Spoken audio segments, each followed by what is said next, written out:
Buenos días, el día de hoy vamos a hablar de los fundamentos de la criptografía. Mi grupo está compuesto por Brian Steven Bedón y quien les habla, Verónica Botero. Vamos a hablar entonces de qué es la criptografía, una leve introducción. En esta leve introducción nos vamos a encontrar con la historia, en esta historia con los sistemas criptográficos a través del tiempo, los tipos de criptografía, los protocolos de autenticación, y por último, pero no menos importante, el algoritmo de encriptamiento Bcry, qué es y cómo funciona. Bueno, hablando entonces, adentrándonos ya verdaderamente en la criptografía, vamos a hablar de qué es. Y bueno, podemos decir que es más profundamente como la ciencia que se encarga de descifrar la información para que ésta pueda ser transmitida de forma segura, así garantizando que la información solo sea leída y entendida por ese emisor y ese destinatario final, evitando pues que los terceros malintencionados, que son las personas que digamos quieren acceder a esa información, son la gente mala, pues se vaya a tener cifrada para que esos agentes externos, o sea, esos terceros, pues no puedan acceder a ella. Ahora bien, ¿cómo nace esta criptografía? ¿Cómo surge? Ok, pues bueno, antes que todo, se resalta pues el sentido etimológico que tiene esta palabra y es que cripto significa ocultar y grafo significa escritura, lo cual en un sentido literal significaría ocultar la escritura. Ahora sí, esta fue proveniente de una rama de las matemáticas, la cual fue iniciada por el matemático Claude Elwood en 1948, que denominó la teoría de la información. En imágenes podemos observar a Claude Elwood. Él fue pues el que trae a la vida, por decirlo así, la criptografía. Bueno, los primeros sistemas criptográficos y como los más famosos, de los que más se habló, tenemos entre ellos el primer sistema. El primer sistema es la Cítala. Este sistema lo podemos observar aquí, es este para de color café. Estos fueron usados en Esparta, Grecia. ¿En qué consistían? Bueno, consistían en dos varas, una, obviamente, del mismo grosor, una la tenía el emisor y otra la iba a tener el receptor. Cuando el emisor quería enviar un mensaje, él lo que hacía era que enrollaba una cinta en su vara y escribía pues el mensaje que le quería enviar a la otra persona. De este modo, al desenrollar la cinta, el mensaje pues iba a ser ilegible, pues no iban a haber agentes externos, terceros malintencionados, pues no le iban a poder leer y solamente le iba a poder leer cuando llegara a las manos del receptor, que este iba a enrollar pues esa cinta que le enviaban en su varita y de este modo iba a poder leer el mensaje. Bueno, el segundo sistema que encontramos es el cifrado César, es este que podemos observar aquí, son esos círculos. El origen de este nombre viene de una supuesta utilización por parte del emperador Gallo Julio César. Y como les decía, pues consistían dos círculos, uno de total movilidad y uno fijo, además de monoalfabeta. Así que entonces estaba pues el emisor y el receptor que debían tener en cuenta pues los movimientos a implementar y así el emisor iba moviendo para que cuando llegara al receptor supiera cuál iba a ser el mensaje que le querían dar. Otro de los sistemas de encriptación más conocidos es la máquina Enigma, la cual la podemos ver en la parte inferior izquierda. Esta máquina cambió totalmente la criptografía moderna. Surgió en las guerras mundiales, gracias a Arthur Scherbrus en el año 1920. La fama de esta máquina se debe principalmente al uso del ejército alemán en la Primera y en la Segunda Guerra Mundial.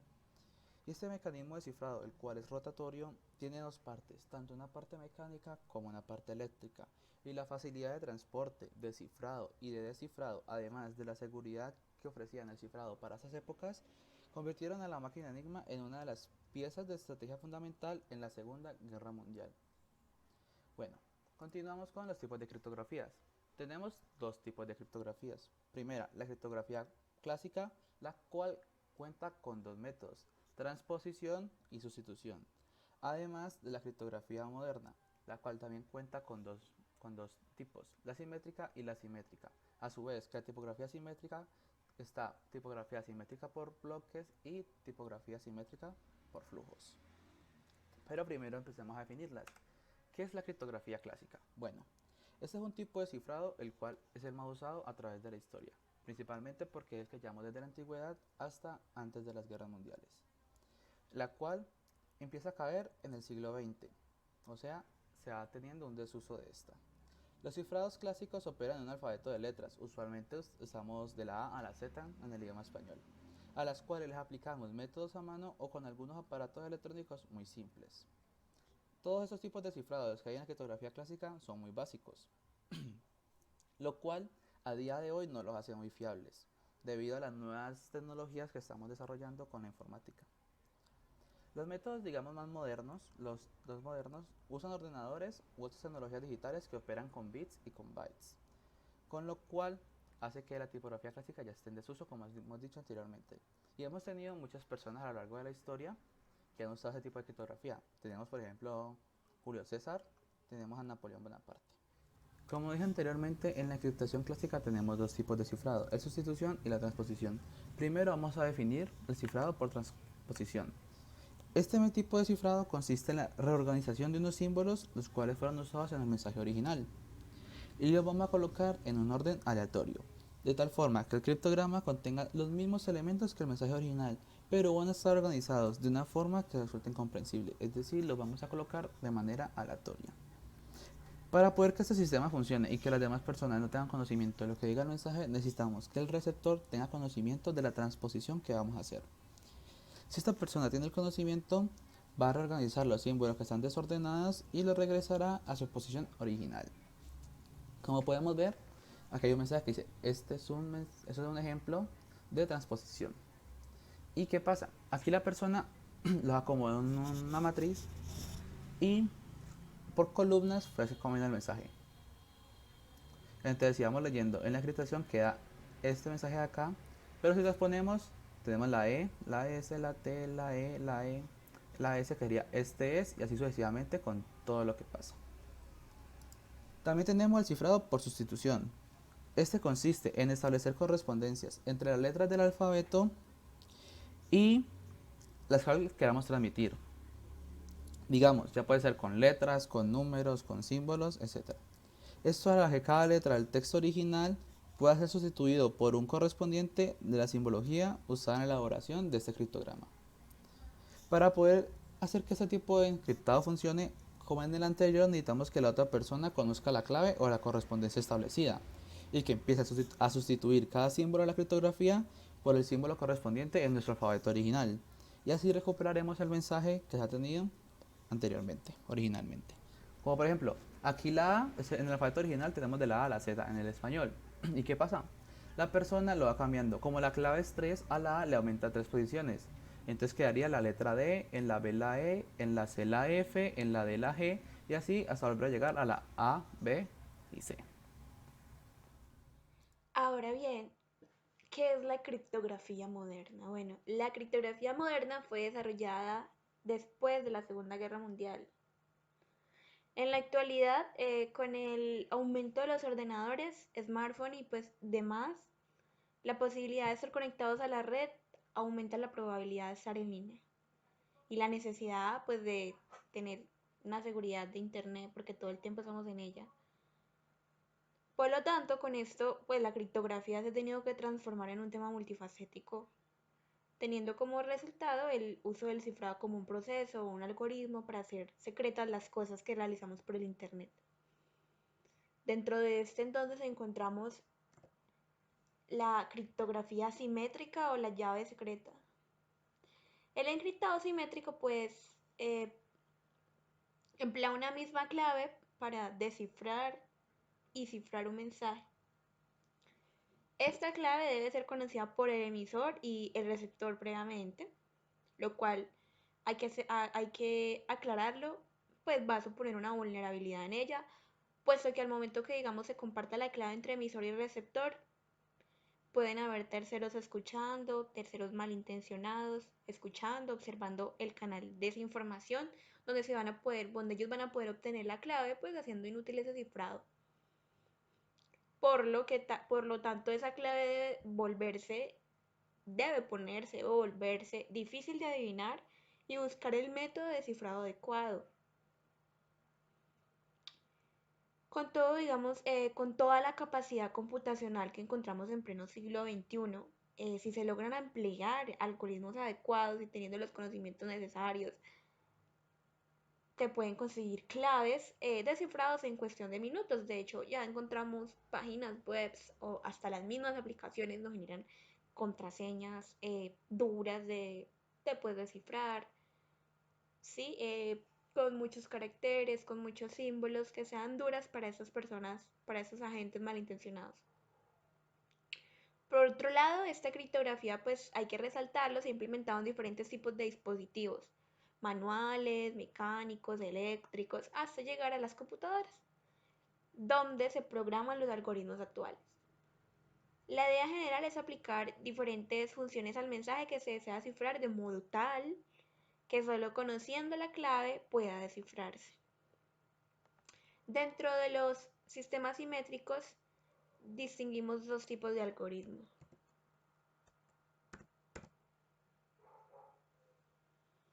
Uno de ellos es el cifrado por bloque, que es aquel que se cifra el mensaje original agrupando en bloques de tamaño fijo, por ejemplo como de 64 bits. O tenemos el cifrado por flujo, que es aquel que se cifra el mensaje original bit a bit o byte a byte. Bueno, el otro que encontramos en la criptografía moderna es la criptografía asimétrica. La criptografía asimétrica tiene como base la utilización de dos claves diferentes, las cuales están vinculadas matemáticamente entre sí. Estas son utilizadas para cifrar y descifrar el mensaje. Una de las claves de esas debe ser pública, propia de cada participante, pero puesta a disposición de cualquier usuario, ya sea participante en el intercambio de información o no lo sea. La segunda tiene que ser una clave privada, también propia de cada usuario, pero esta tiene que permanecer en secreto y nunca debe ser revelada, al requerir que cada usuario posea un par de claves y que una de ellas no se comunique a nadie. Todo el proceso va a volverse más seguro. Cabe resaltar que una de las características importantes del sistema es que nos permite garantizar la privacidad de un mensaje, contrario a la otra. El emisor puede cifrar con la clave pública del destinatario, que como vimos pues tiene a su disposición, y con esto se asegura que solo el destinatario podrá descifrarlo con su clave privada. Caso contrario, si el emisor codifica el mensaje con su propia clave privada, cualquiera podría leerlo mediante esa clave pública complementaria, pero teniendo la certeza que este mensaje solo pudo haber sido firmado por ese emisor particular. Esta propiedad pues hace que la criptografía asimétrica sea ideal, por ejemplo, para sistemas de firma digital. Y además de eso que estos procesos no necesariamente tienen que ser lineales. En muchas instancias, como las aplicaciones de chat, se generan a partir de una ida y una vuelta constante que garantiza que la comunicación pues sea segura en todas sus instancias. Bueno, ¿y qué es un protocolo de autenticación? Es un componente crítico en la actividad de la computación, ya que los usuarios, o sea, nosotros, no podemos realizar muchas funciones en una red de computadoras o en Internet sin primero autenticarnos antes en el servidor. El acceso que nosotros tenemos a una computadora individual o a un sitio web siempre va a requerir un protocolo de autenticación confiable para poder ejecutar un proceso de fondo para establecer la verificación del usuario. Contamos con 6 tipos de protocolos. Tenemos el protocolo punto a punto, que es el PPP. Tenemos el protocolo de autenticación de contraseña, el PAP. El protocolo CHAP, el protocolo Kerberos, el protocolo Radius y el protocolo TACAS CS Plus. Pero vamos a hablar de los dos más importantes. Hablaremos del protocolo de autenticación por contraseña, el PAP, o el protocolo Kerberos. Bueno, el protocolo de contraseña PAP es la autenticación que va a ser iniciada por el cliente, enviando un paquete con credenciales sin cifrar, o sea, su nombre de usuario y su contraseña. Este paquete se va a enviar al comienzo de la conexión, y el cliente siempre va a repetir la solicitud hasta que se recibe el reconocimiento, o sea, que se autentica. Y también tenemos el protocolo Kerbero, el cual es un protocolo de seguridad creado por MIT, que es una criptografía de claves simétricas, la cual sirve para validar a los usuarios con los servicios de red, evitando así tener que enviar contraseñas a través de toda la red. Al validar a los usuarios para los servicios por medio del protocolo Kerberos, se logra frustrar los intentos de los usuarios no autorizados que intentan insertar las contraseñas en la red. A continuación, para explicar un ejemplo de cifrado, vamos a usar el Fernet. El Fernet es un tipo de cifrado simétrico el cual garantizará que un mensaje cifrado no pueda ser manipulado o leído sin que exista una clave. Este método va a usar el AES, el Advanced Encryption Standard de 128 bits en CBC, o sea, en Cipher Block Chaining. Este algoritmo va a usar una matriz de 4x4, cuyas celdas van a ir cambiando de valor según avanza el algoritmo con técnicas de sustitución, de permutación o de operaciones polinómicas. Todas las operaciones en la matriz se van a realizar sobre bytes de palabras de 32 bits, escritos de arriba hacia abajo y de izquierda a derecha. Por ejemplo, para claves de 128 bits se usan 10 interacciones, para claves de 192 bits se usan 12 interacciones, y para claves de 256 bits se usan 14 interacciones. Bueno, para este ejemplo lo vamos a hacer en Python y vamos a importar la librería cryptography.fernet. Esta librería la instalamos con este comando y les va a hacer todo el proceso de instalación. Instalaría, pero ya está instalado. Entonces primero vamos a generar un key. El key va a ser la clave de desencriptación de nuestro mensaje. Generamos un token a partir de cualquier mensaje que nosotros creemos. Entonces si creamos un mensaje, aquí vamos a imprimir la clave de desencriptar y aquí vamos a imprimir el mensaje encriptado. Con el decrypt vamos a desencriptar el mensaje y acá lo podremos ver. Podemos ver el mensaje que hemos encriptado, el mensaje como tal encriptado, copiado textualmente, y la clave. Entonces, si nos vamos a esta página web, Fernet Decode, aquí donde dice token, escribimos el token que nosotros hemos encriptado. Escribimos la clave con la cual podremos desencriptar nuestro mensaje y si lo hundimos de Determine, vamos a ver que el mensaje, cuál fue el mensaje, la fecha de su creación y en qué momento se desencriptó. Y ese sería un pequeño ejemplo de cifrado simétrico. Por último, pero no menos importante, vamos a hablar entonces del algoritmo de encriptamiento Bcrypt.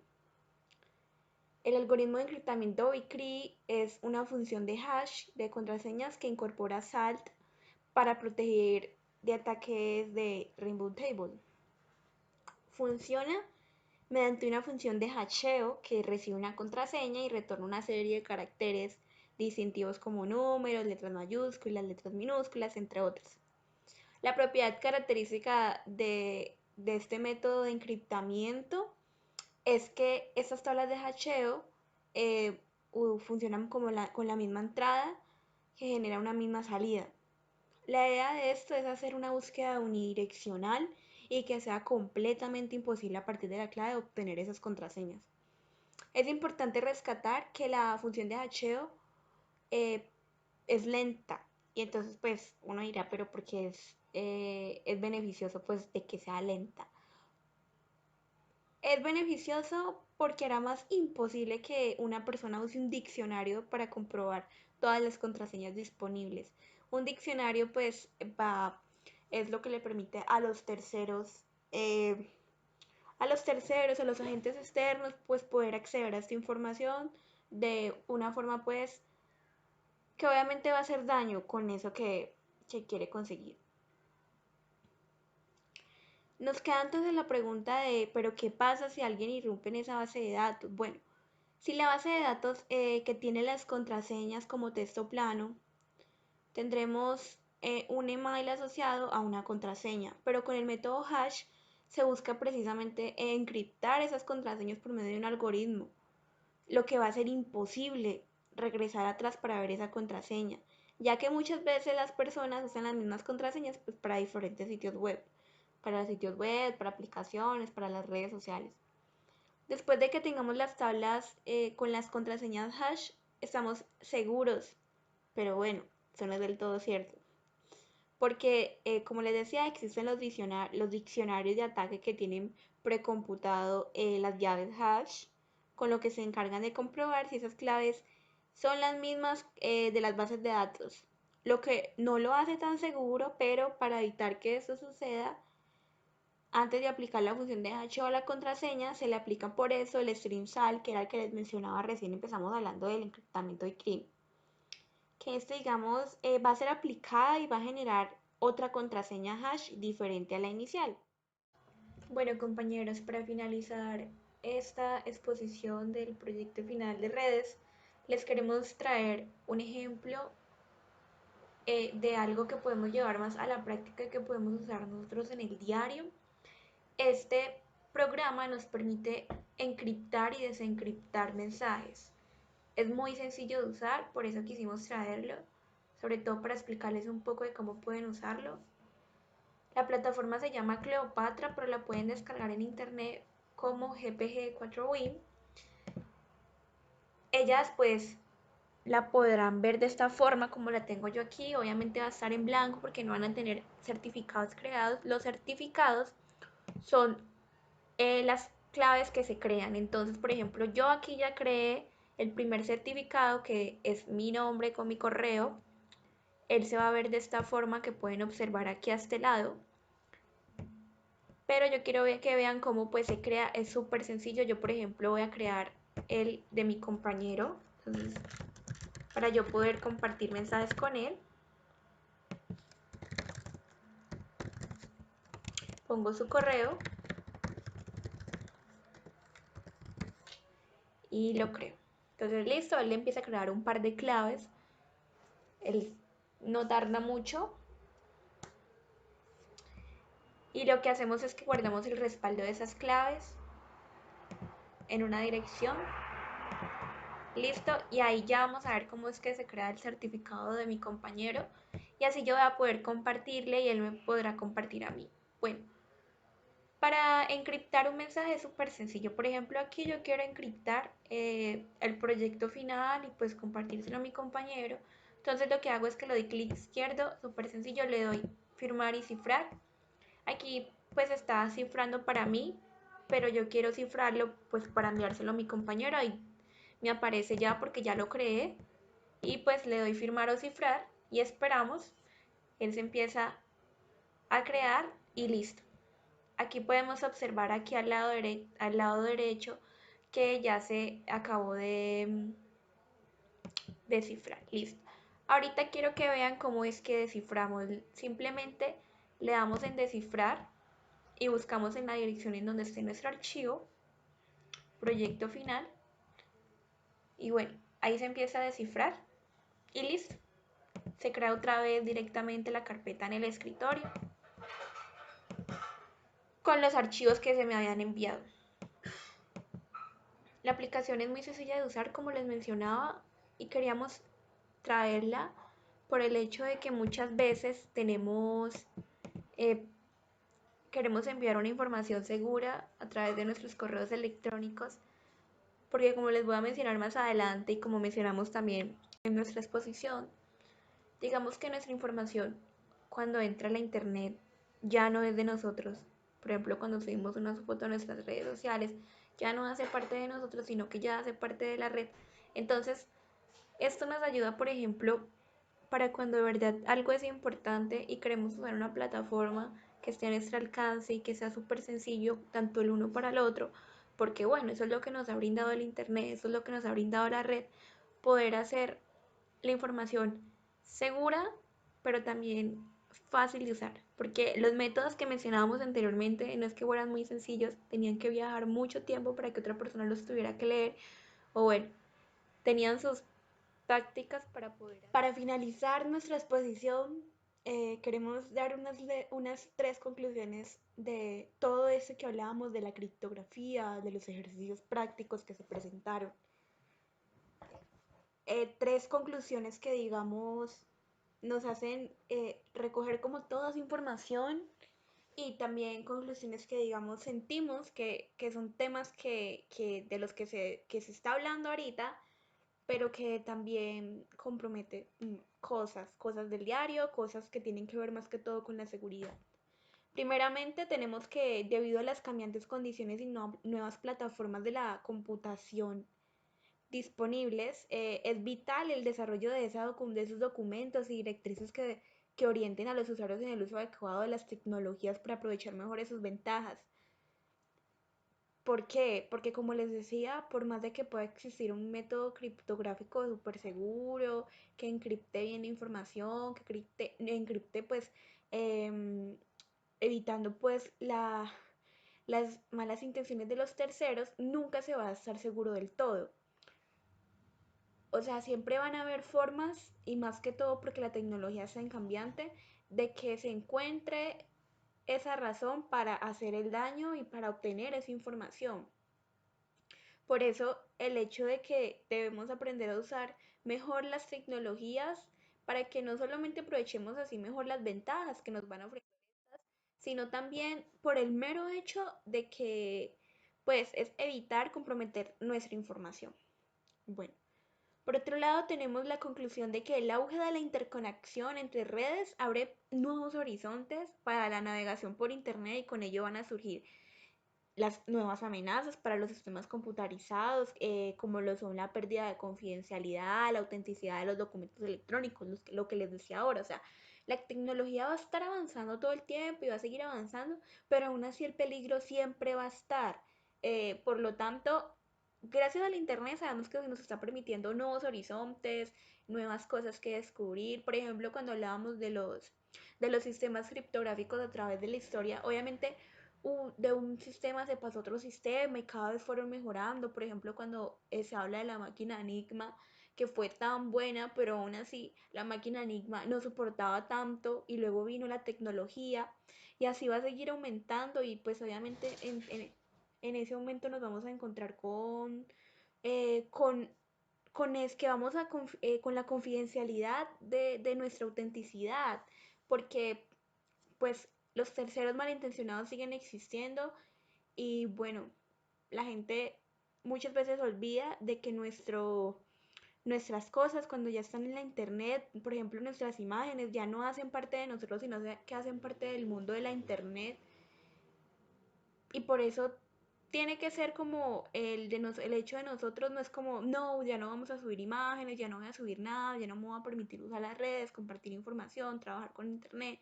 Bueno, en fin, no, porque pues esas son cosas que van mejorando con el tiempo y pues lo vamos a necesitar sí o sí, sino que el hecho de saber trabajar con esos documentos, saber trabajar como con nuestra información, tampoco tener que revelarla así porque sí o ponerla por todos lados, no. Es saber manejar esa confidencialidad porque como les decía, las cosas pueden mejorar, los métodos criptográficos pueden mejorar, pero siempre van a tener un fallo. Siempre van a haber personas que sepan superar ese método. Y por último, nuestra tercera conclusión es que los medios y canales de comunicación son inseguros por naturaleza, lo cual va a comprometer el proceso de la comunicación. Lo mismo, o sea, nuestras tres conclusiones radican en eso, de que todo va a ser inseguro por naturaleza. Es como en el diario, por más policía que haya, por más seguridad que haya, el mal siempre va a existir. eh, y pues, o sea, ya depende de nosotros cómo queramos manejar esa información y qué queramos hacer con ella. Porque a nuestro favor pueden haber muchas cosas, nosotros podemos saber mucho, pero también radica en ese tema de ética, de si queremos hacerle daño a otros o si de verdad nosotros queremos contar todas nuestras cosas en la internet, si queremos mandar toda esa información por ahí, bueno. Porque, en fin, los terceros malintencionados siempre van a existir, las amenazas siempre van a existir. eh, y bueno, es de nosotros saber manejar esa información, saber qué hacer con ella, entender que pues seguridad existe y van a seguir existiendo los métodos criptográficos y van a venir nuevos métodos, pero nunca vamos a estar del todo seguros. Así que bueno, muchas gracias por su atención. Esperamos les haya gustado el tema de los fundamentos de la criptografía, hayan entendido y bueno, muchas gracias, hasta luego.